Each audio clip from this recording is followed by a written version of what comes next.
Salut Quentin, salut Catherine, salut Thomas, hello Lizzie, salut Maxime, c'est Déa. Je dois faire une vidéo de présentation pour Vision du Réel. Est-ce que tu pourrais t'enregistrer en vidéo et me raconter l'histoire de Réveil sur Mars? Merci beaucoup, je t'embrasse.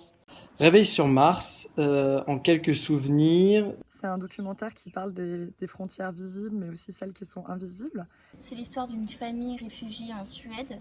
Le film donc suit la trajectoire de Furkan et de toute sa famille, qui est une famille en fait immigrée du Kosovo installée en Suède depuis plus de 4 ans. Et c'est la capacité de ce jeune garçon, Furkan, à s'extraire de cette réalité qui est très difficile grâce à son imagination. Et c'est l'exploration de l'univers de cet enfant au travers du cinéma contemporain.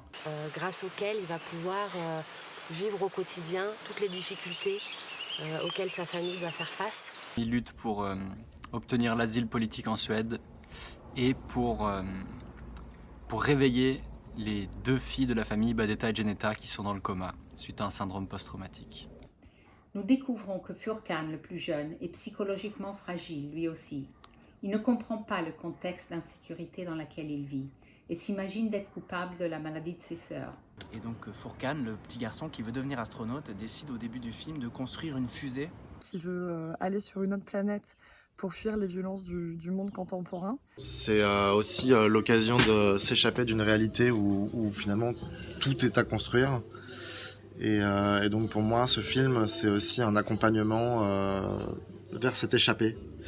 Et voilà, j'espère que ça vous plaira.